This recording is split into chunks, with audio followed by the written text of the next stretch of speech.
All right, so you know how we can tell how discomfited the liberal class is by this election result? They let you back in print in America Oh for a yeah, how second. about that? Wasn't that something? But Uh, I kind of, when I was researching for the interview, I was shocked to find that they let you back in the hollowed pages of the New York Times, yeah. of all Well, places. you So know, this so is it's a lot of this is my own fault. how You know, so, I've been working on a book for the last couple of years. The right? book is not is Ornithology, right? close. How did you know that? No, it's a history of creativity, but it's which is actually turns out once you start digging, turns out to be a really interesting subject. But it's not like political, except for I mean, it is, of course, everything I write is, Right, right. but it's not political except for in a sort of roundabout way. So I've been working on this book, and so as a result, I've been you know, I haven't done anything political. I was sort of trying my best to get away from it, but I mean, back to your point, yes, I mean, the reason I'm trying to get away from it is there's this sense of frustration. You know, I just couldn't get anywhere. You know, after Listen Liberal, it just sort of ruined my my rapport with liberals. Imagine that. I wrote a book called Listen Liberal with a big pointing finger on the cover. Well, the last thing you should tell a liberal to do is to listen. Yeah. I mean, that well, is well, the worst thing you loved could you say to them after is, hey, what's listen. the matter with Kansas? Yeah. Oh no, they liked that one, but they rarely made it to the chapter that was about them, right? So there is a chapter about like it's towards the end of What's the Matter with Kansas, and then Listen Liberal basically took that chapter and made it into a whole book, and so yeah, it's in there. They never got that far. Most people don't get past the title. Just between you and me, they they read the title and they're like, huh, there is something wrong with that place. It's really flat. Yeah. We discovered the first time we interviewed Norman Finkelstein, and he was so insistent that we hadn't read his book. And we realized most people who do this don't read the book. Yeah. That's why he was so firm in that expectation that we had not. Yes. And a lot of authors sort of proceed on the strategy that they'll give away the whole argument of the book in the first like page or so. And then, it's so that you know what it's all about. But I don't do that. You have to read the whole book to get it. The first page is just the introduction. And what I find is that people read the first page, and it has a really, of What's the Matter with Kansas, the first page, it has a really good account of, not good, but it talks about the poorest county in America at the time, voting for George W. Bush, and then goes from there. And people think that's it. That's the argument of the book. And in fact, that's just the start of it. Right. And that's why they liked you. All right. So let's take a look at this. This is pretty classic Thomas Frank analysis, your op-ed in the New York Times. You say liberals had 9 years to decipher Mr. Trump's appeal, and they failed. The Democrats are a party of college graduates, as the whole world understands by now, of PhDs and genius grant winners, and the best consultants money can buy. Mr. Trump is a con man straight out of Mark Twain. He will say anything, promise anything, do nothing. But his movement baffled the party of education and innovation. Their most brilliant minds couldn't figure him out. I've been writing about these things for 20 years, and I've begun to doubt that any combination of financial disaster or electoral chastisement will ever turn on the light bulb for the liberals. I fear that 90s-style centrism will march on by a sociological force of its own until the parties have entirely switched their social positions and the world is given over to Trumpism. Now, I agree with that. I think the world's I wrote already, that all right. I actually went a little farther than that. So what does the left do at that point? Because I agree with you. It seems like the Democratic Party is just never going to wake up. Do they go third party like the populists that you describe in your last book? The people know. Do we go? No, they've got. Or do we work with MAGA where we can? I mean, they just successfully block Trump from appointing Pompeo, if indeed he was ever planning on it? Do you Yeah. focus on referendums in states? We talked about that with Shama Sawant last night. Where is the left to go with this moribund Democratic Party no longer reformable, as you describe? I mean, I don't think it's reformable. So hey guys, so that's me I wrote that article in about an hour, just so you know. I mean, this is how one does it, right? And that was me at my absolute most. I was very depressed, and but look, I'm not going to back away from that. I often think that. I think that because I wonder about this myself. Don't you guys? I mean, Well, to turn your back. You look at the story and listen, liberal. To turn your back, and they did it deliberately. They did it openly. They talked about it all the time. To turn your back on the New Deal, which is not just, and like the Great Society and all that, which is not just popular, but massively successful, right? These are successful chapters of the Democratic Party. You think about the New Deal, you think about Lyndon Johnson, like what they got done. It's, it's like beyond anything we could even dream of today.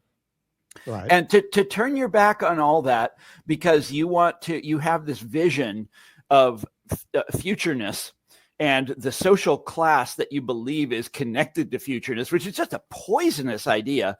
By the way, it comes up again and again and again in the creativity research I'm doing, but it came up for me for the first time with the Bill Clinton Democrats, and to do that, it's just a fantasy, and it's yielded disaster. Now, I used to think about that. I'm like, who would do that?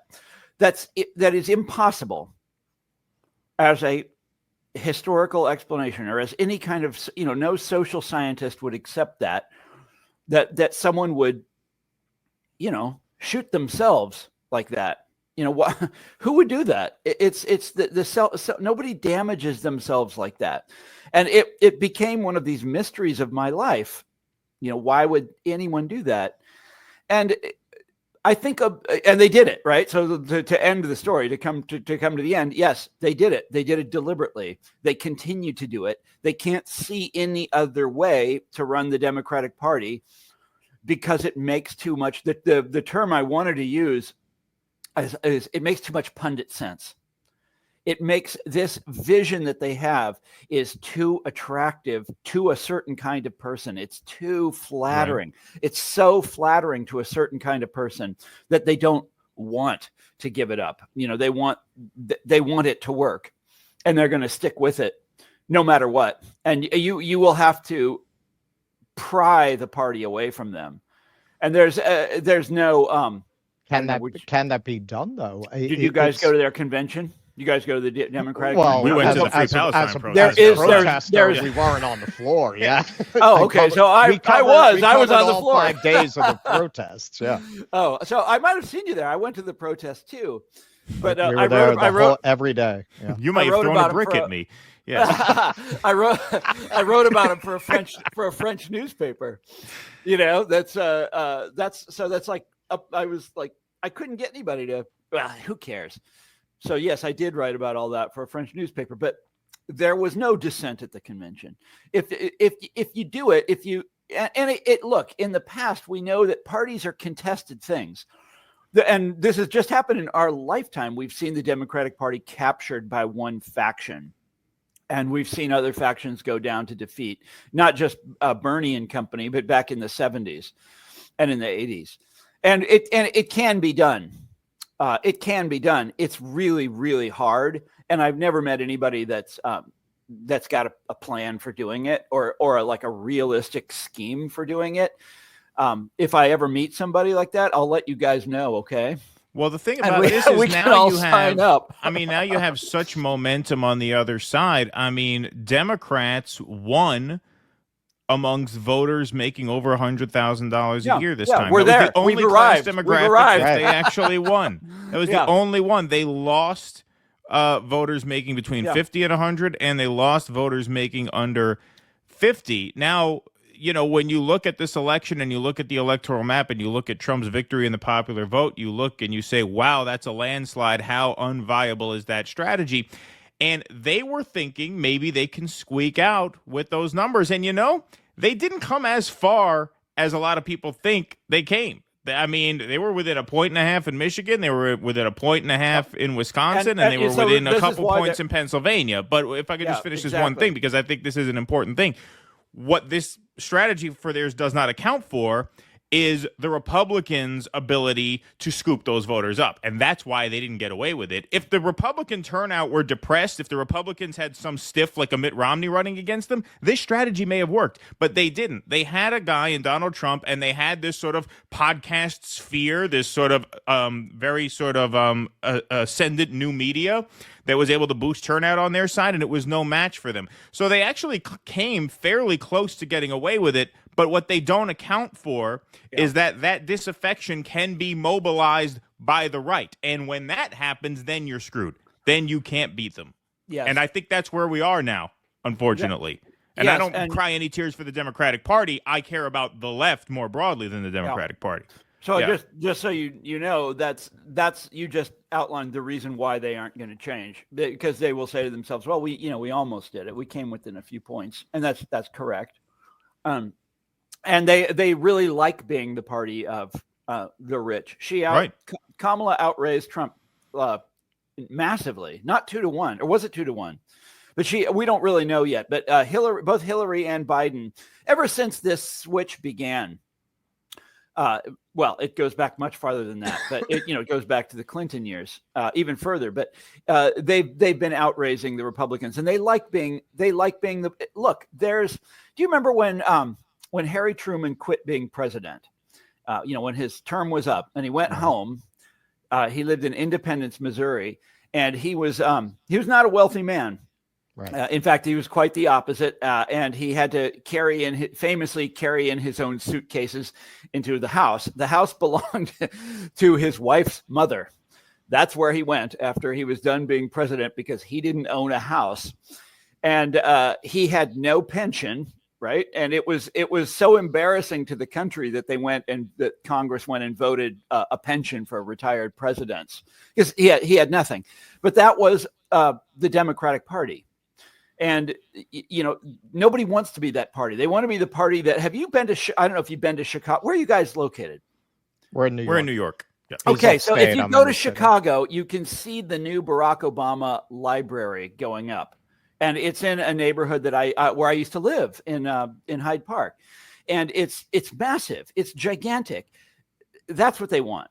They want to be the guys who are able to build these fantastic post-presidential, monuments to themselves, just like the George Bush, just like the Bill Clinton.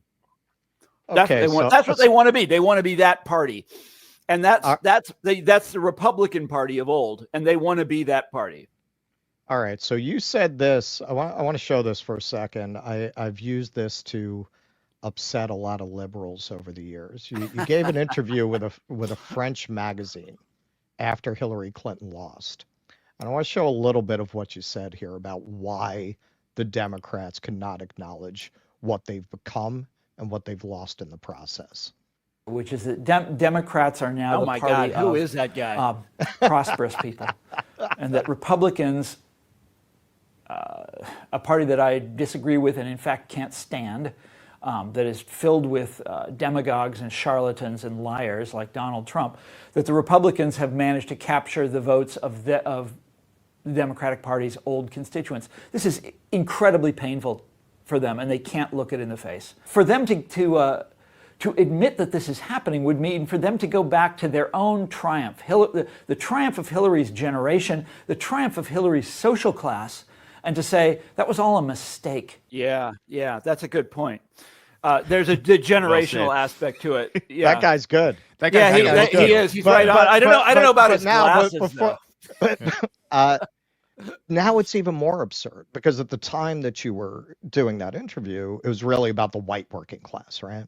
And they could somewhat plausibly attack that. Now we're all white supremacists now. Now they're attacking the whole working class as white supremacist, because they don't know how to deal with the fact that he made these inroads with Latinos Well, and it's African Americans and easy Asians. to figure it out. You know, it's but so when I wrote that in What's the Matter with Kansas, I said you can look in the last page of the book. I said this is going to extend to other demographics. This is not where it stops. This is where it starts. And you know, that felt obvious to me at the time. You know, that but they've insisted on misunderstanding it again for reasons of their own, for reasons that are very flattering to themselves. Basically, you can take whatever is the interpretation that is going to make the Democrats feel most like heroes or no, you know, really Right. good people, really noble. That's the explanation they're going to use, whether it describes reality or not. It makes them feel good, and so but that thing about the generations, I had forgotten that argument. And that's actually really an important part of it, because the overturning of, we talked about the overturning of the New Deal Democrats, the Great Society Democrats. It was a generational story, and one thing we know, I mean, I don't know if there's a social science term for it, but people never betray their betrayals. Okay. Once you do something like that, once you turn on the Democratic Party, which these guys did in the 1970s, once you turn on the Democratic Party and say, we've had enough of organized labor and we've had enough of the party of the New Deal and all that, you're never going back. That is what you did as a generation. It is your accomplishment. And they will never, I mean, they're psychologically incapable of saying, oh, we were wrong. Our great moment as a generation was a mistake. That's no human can do that. So, Okay. Keaton, I mean, maybe they can, but no movement can do that. Please clap.